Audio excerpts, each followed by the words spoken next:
परमात्मा कहते हैं, क्या सदा खुश रहना संभव है? क्या हमेशा खुश रहना संभव है? क्या जवाब देंगे? क्या जवाब देंगे? क्या हमेशा खुश रहना संभव है? हाँ जी, क्या जवाब देंगे? कौन कौन कहता है हमेशा? और हमेशा मतलब हमेशा खुश रहना संभव है। किस किस की खुशी दिन में एक आधी बार चली जाती है किसी न किसी कारण से। जैसे लाइट बीच में दिन में एक आधी बार चली जाती है ना, थोड़े दिन के लिए, तो थोड़ी देर के लिए जाती है, थोड़ी देर के बाद वापस आती है। लेकिन उस थोड़ी देर के लिए हमारे जीवन में अंधकार होता है, दिया बुझ जाता है। इसी तरह आत्मा रूपी दिया जब बुझता है तो जीवन में अंधकार आता है।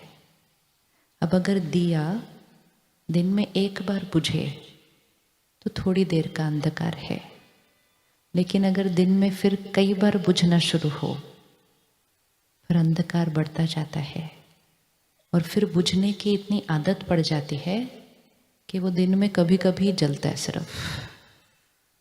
और फिर हम कहना शुरू करते हैं 1 मिनट शांति दो। कहते हैं ना 1 मिनट तो शांति दो।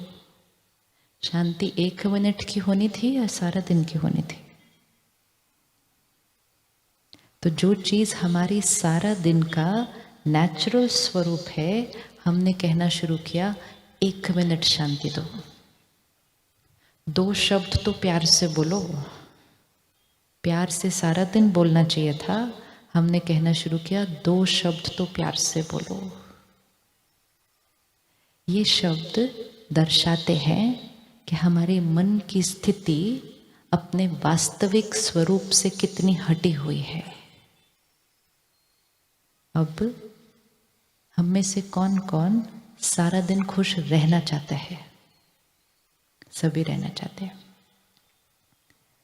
2 ही तरीके हैं। अब दोनों में से कौन सा तरीका यूज करना है वो डिसाइड करना है। एक तो वो लोग जो हमारी खुशी को भंग करते हैं, या तो वो ठीक हो जाए, वो ठीक हो जाए, वो ठीक हो गए, मेरा जीवन सतयुग है। पति कहते हैं मेरी पत्नी की ये आदत बदल जाए, मेरा घर तो स्वर्ग बन जाएगा। पत्नी कहती है इससे अच्छा आप अपनी वो वाली एक आदत बदल जाओ तो मैं गुस्सा करूंगी नहीं, तो अपने आप ही स्वर्ग बन जाएगा। होता है कि नहीं होता? तो अगर वो बदल जाए तो हमारा घर स्वर्ग हो जाएगा। दूसरी ऑप्शन ये है, उनके व्यवहार को देखकर अगर हम सही सोचना सीख लें तो भी हमारा घर स्वर्ग बन जाएगा। दोनों में से आसान कौन सा है? वो बदल जाए या हमारी सोच बदल जाए? कौन सा ज्यादा आसान है? वो बदल जाए या हमारी सोच बदल जाए? वो बदल जाए या हमारी सोच बदल जाए?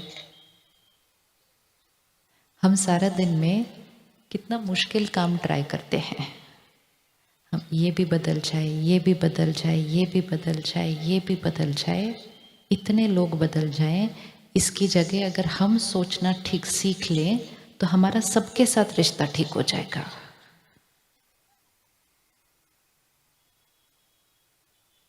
राजयोग एक बहुत सुंदर विधि सिखाता है कि किसी भी 2 लोगों के बीच का जो रिश्ता है, हमें लगता है 2 लोग उस रिश्ते को बनाते हैं और 2 लोगों की वजह से उस रिश्ते में गांठ पड़ती है और 2 लोगों की जरूरत है उस गांठ को खोलने के लिए।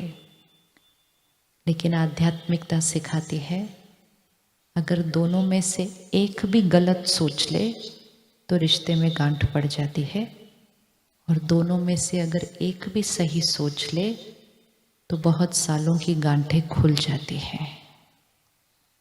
दोनों की जरूरत नहीं होती, एक एक को बदलना है। क्योंकि अगर मेरा और आपका रिश्ता ठीक नहीं है, सपोज मैंने गलत सोचना आपके लिए शुरू किया, तो मेरे यहाँ से एनर्जी जाएगी आपकी तरफ। आपने अगर ध्यान नहीं रखा तो आपकी भी मेरे लिए सोच गलत होनी शुरू हो जाएगी।